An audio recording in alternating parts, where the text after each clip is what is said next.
morning, my friends, and welcome to another fantastic installment from very high above all the puerile and insipid forms of Wyoming mainstream media.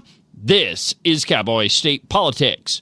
I, of course, am your illustrious host, David Iverson, firmly ensconced behind the silver Cowboy State Politics microphone and broadcasting to you from the base of the Bighorns at the Cowboy State Politics studio in Sheridan, Wyoming. Good morning, my friends, and welcome to the program. Happy Wednesday. We begin this morning with a fond farewell, a tradition that was started right here at Cowboy State Politics in the very first and second year of the program. At that time, veteran Pravda on the Platte,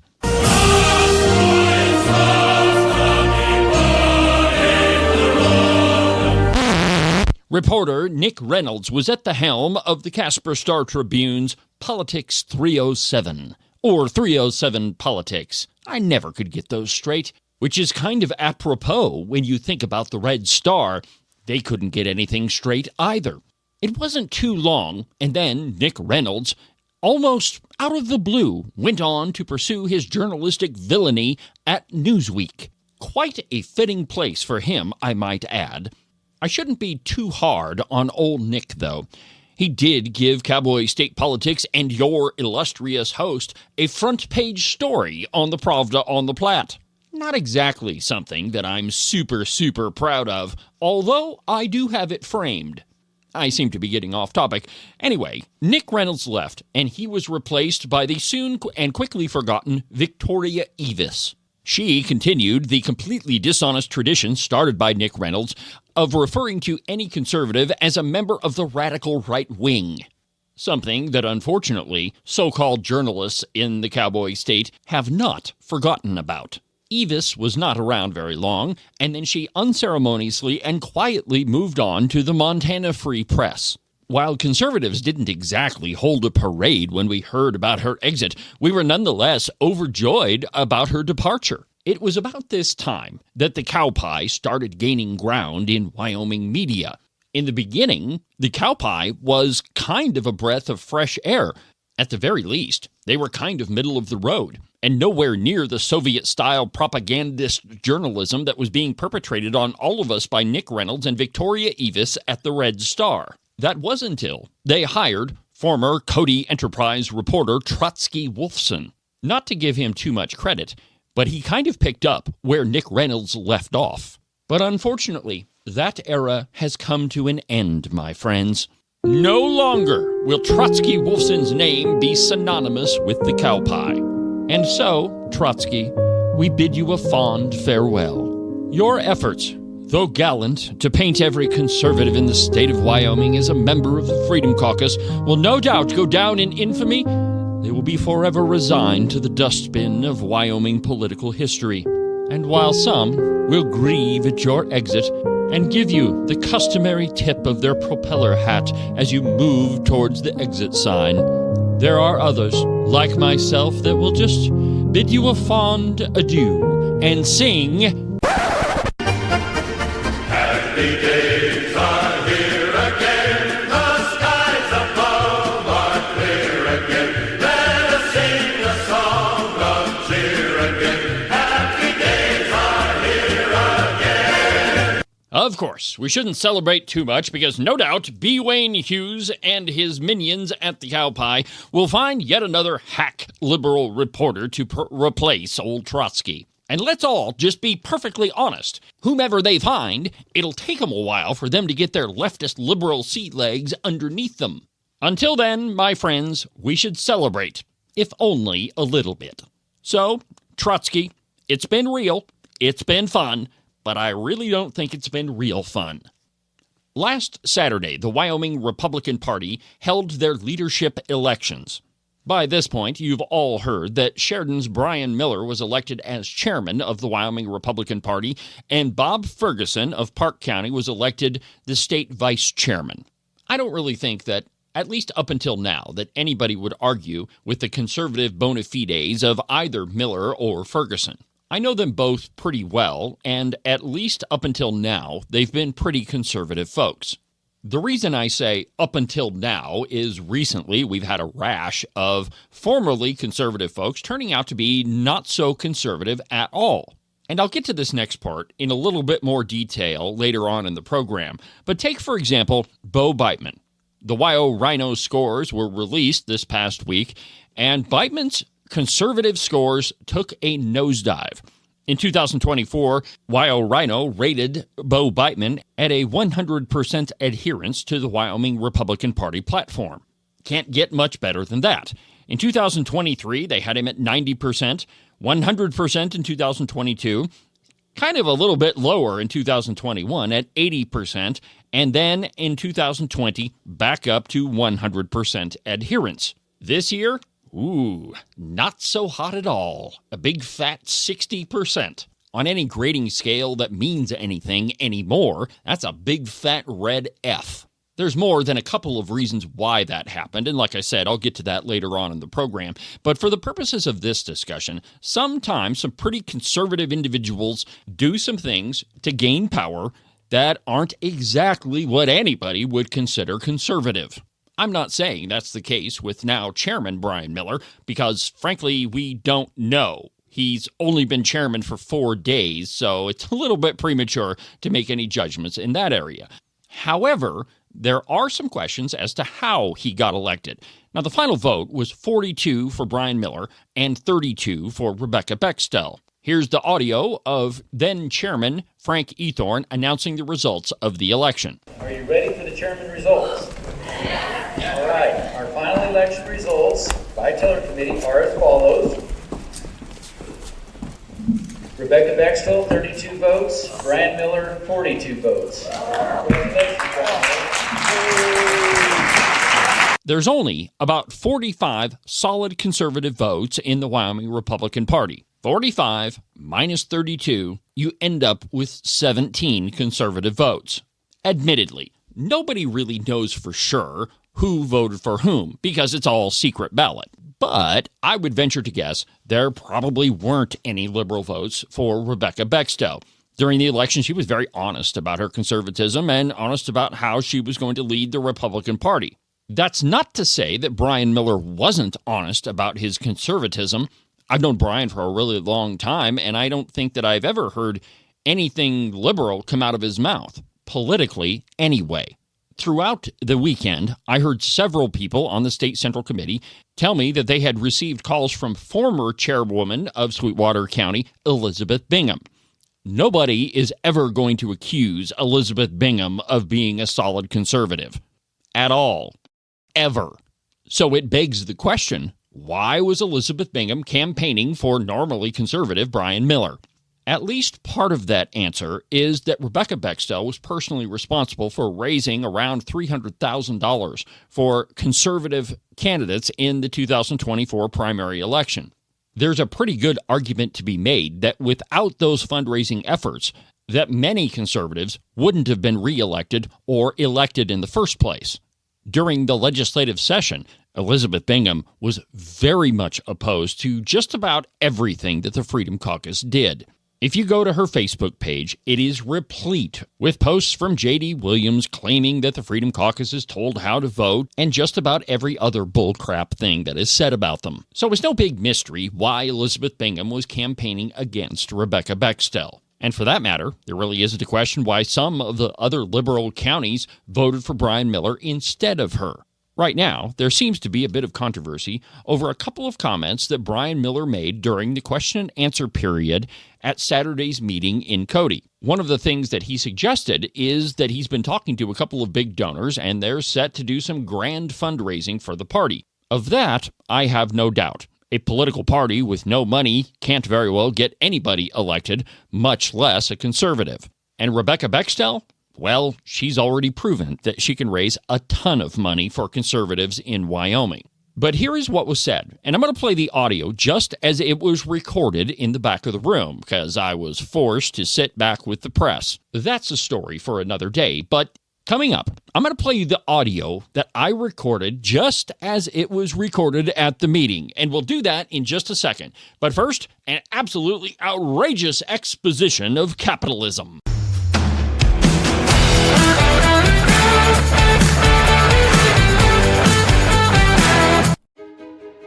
Some say standing up for what you believe in is being extreme. Ask any woman in Wyoming. They'll tell you this is called courage. The mainstream media claims that holding the line on important issues is being unreasonable. My mom taught me this is called staying true to our principles. In other places, people argue you always have to compromise to get something done. Here in Wyoming, we know that some things are worth protecting at all costs. Some say it's time we give up on the values that made our state great to accommodate toxic culture. I say it's time to stand tall and protect the values that have served Wyoming well for over 134 years. Join Honor Wyoming as we defend and preserve the Wyoming way of life. Find out how you can make a difference today. Visit honorwyoming.org. Today's episode of the program is also brought to you by the Buffalo Wool Company. They are the purveyors of the finest socks that I've ever put on my feet. They'll keep you warm and toasty on the coldest of spring-ish days and keep you cool and dry in the summer. To get you a pair of these incredible footwear, go to their website, thebuffalowoolco.com. Trust me, you're not going to be disappointed. Today's show is also brought to you by Morton Buildings. They are the experts in metal building construction. They've been doing it longer than anybody else around, and they definitely do a much better job. So it doesn't really matter what type of building you've been thinking about, whether it's a barn or a garage or maybe a huge roping arena. Call Nick and Jesse. Their phone number is 307-674-2532, or you can check them out at their website, MortonBuildings.com. Here at U.S. Coin Capital, we hear from Americans across the United States who have a growing concern about the future purchasing power of U.S. paper money. Many Americans are looking for an alternative for long-term capital. For more than 35 years, the people at U.S. Coin Capital have educated American investors on how to properly accumulate United States gold and silver coins. Call us at 1-800-878-2646 or visit us on the web, uscoincapital.com. Don't forget to subscribe and follow the program. You can do that from the website, cowboystatepolitics.com, or anywhere that you get your podcasts. Also, you definitely don't want to miss the new podcast that we've been working on. It's called Politics Reloaded. It's a long-form, deep-dive program about a lot of the issues that you probably haven't even heard of. You can find it at politicsreloaded.substack.com. It features myself, Mark and Dana Jennings, and their son, Josh Jennings, who works for Glenn Beck. So if you want something that's new and different, go ahead and give it a listen. Again, you can find it at politicsreloaded.substack.com. And now, back to the program.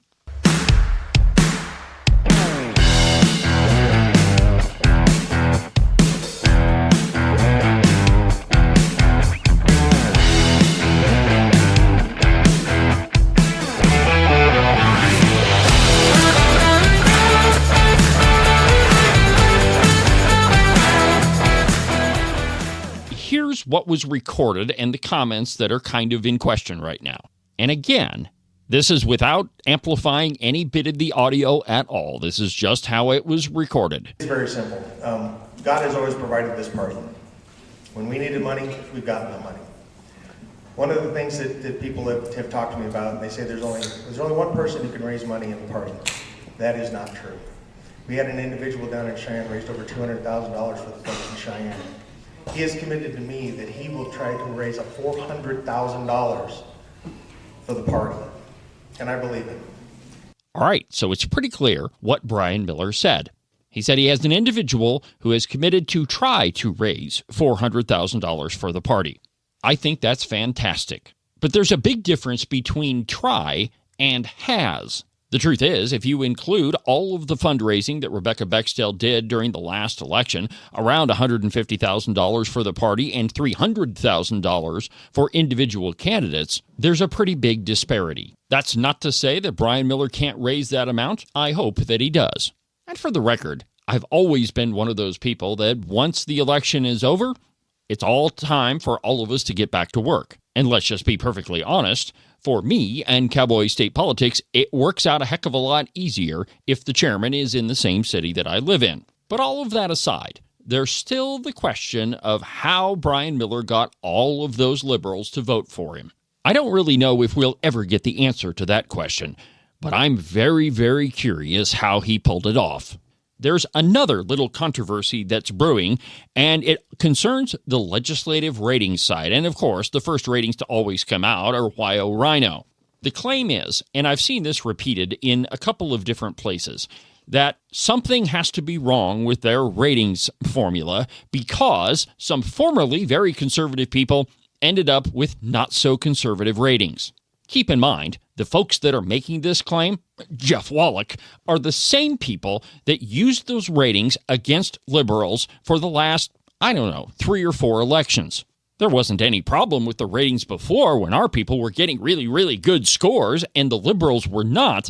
But now, since our guy isn't doing so hot, there obviously has to be a problem with the way that all of these numbers are figured out. Either that, or they're just entirely biased and you can't trust anything that they say. Now, correct me if I'm wrong, but that is the exact same argument that the redcoats use. That WyoRINO cherry picks 10 bills and they do it intentionally to make people look bad.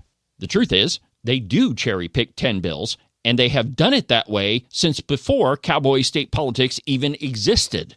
And then, of course, and this is my favorite one, that WyoRINO is entirely anonymous, so you can't trust anything that they say. Oh, how the tables have turned. It's just amazing, the lack of self-awareness that a lot of these politicos in Wyoming actually have. People who claim to be conservative and demonstrably were so up until their guys started voting really, really crappy. So what exactly are the bills that WyoRINO chose to rate during this legislative session?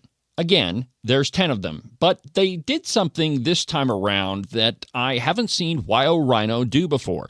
They rated individual votes, at least 2 of them, and those were second reading Senate Amendment number 16 and second reading Amendment number 12 to Senate File 1. Senate File 1 was the Senate's version of the budget. You know, the one that they decided all by themselves that they weren't going to pass or even debate, and they didn't even allow all the members to vote on whether or not they were going to can that budget. So let's find out exactly what those 2 amendments were.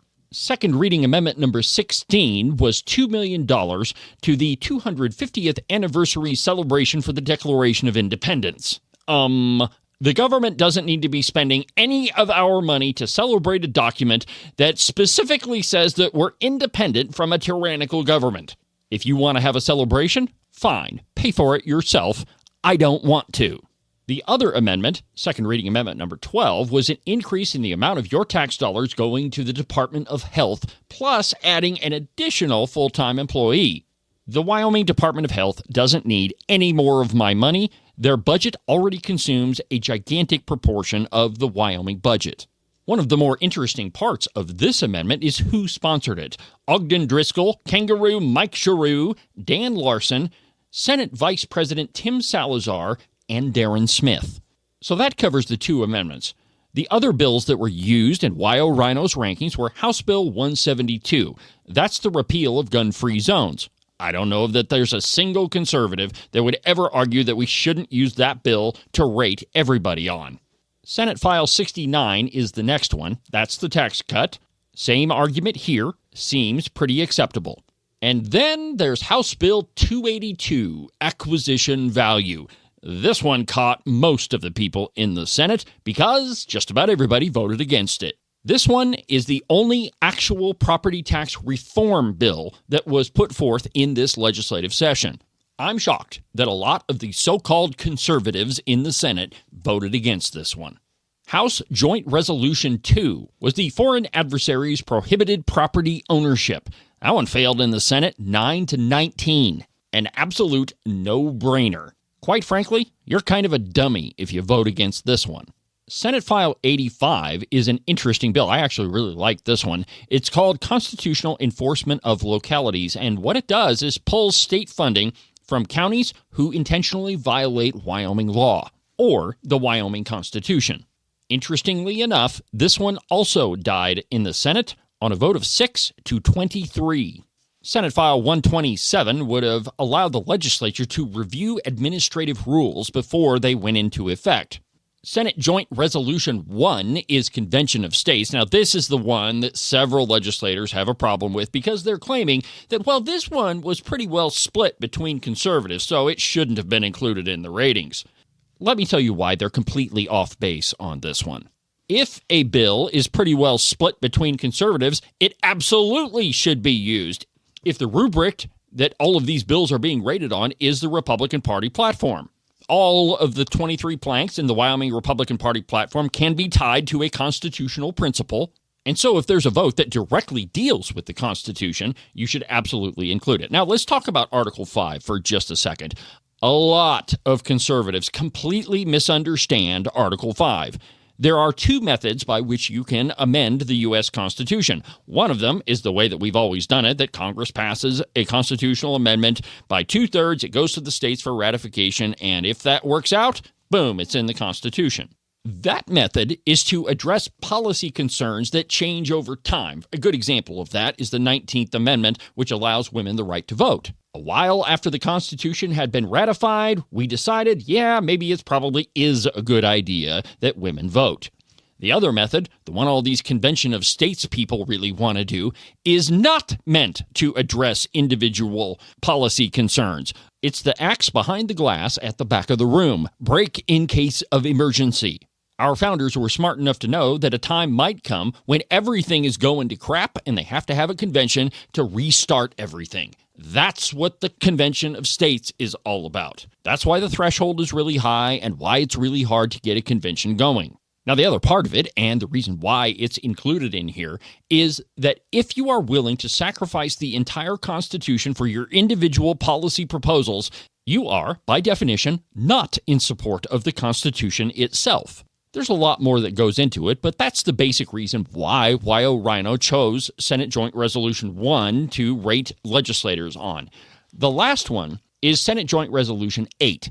That one is a resolution to urge Congress to do away with the Supreme Court decision Citizens United. This has been a cause of the American left for a really long time. And just listen to the list of people that supported this thing or that co-sponsored it. Here we go. Cooper, Anderson, Barlow, Boner, Brennan, Crago, Crum, Dockstader, Driscoll, Kangaroo, Mike Giroux, Lynn Hutchings, Stacey Jones, Bill Landon, Slithers Nethercott, Stephen Pappas, Wendy Schuler, and Charlie Scott. So that takes care of the Senate. Now, the other thing that WyoRINO does is different from the other rating sites is that they have a Senate scorecard and they have a House scorecard. In the House, a lot of the bills are the same. For example, 172, 282, 69, Senate File 127, and Joint Resolution 1. In the House version, they chose 3 amendments to the budget, and those are Second Reading Amendment number 14, 15, and Third Reading Amendment number 23. Amendment 14 is very similar to the one that was used in the Senate. This one's also an increase to the Department of Health budget and an increase in full-time employees. And Second Reading Amendment number 15 is the exact amendment that was used in the Senate, except this is the House version. And Third Reading Amendment number 23 is the exact same one that was used in the Senate. This one's the $2 million for the Declaration of Independence 250th anniversary celebration. $2 million boondoggle. There's 2 other bills that are different from the Senate scorecard. One of them is House Bill 32, the What is a Woman Act? No explanation needed here. And then the last one that's different is House Bill 46, the Homeschool Freedom Act. So if you're talking about the Republican Party platform, it seems that WyoRINO picked a pretty broad swath of bills that just about any conservative would be okay with. The whole cherry-picking thing is total bubkiss. And then the whole part about it, well, maybe there's something wrong with the formula. They did their math wrong. That's bullcrap, too, because all of it is posted on their website. The folks that are complaining about this are just irritated at their own voting record, which is exactly what WyoRINO and the other rating sites expose. The other part of this, and for right now, we just have to look at years past, but pretty much all of the rating sites end up with the same results, even though their methodology is different. If you're a 60%er with WyoRINO, that's pretty much where you're going to end up with WyoVote or with Evidence-Based Wyoming. Anybody who is just complaining about this is trying to obfuscate the results of their own voting. People who act or vote like liberals, generally speaking, don't really want people like you and me to know about it. So anyway, this is just the first set of legislative ratings that have come out, and pretty soon we can expect WyoVote's results to be out as well. I'm sure they're pretty much going to be the same. Well, that'll do it for today's installment of the program. Have a good rest of your week, and we'll talk again on Saturday during Weekend Update. But for now, from the base of the Bighorns at the Cowboy State Politics Studio, I'm David Iverson, and this is the one and only Cowboy State Politics.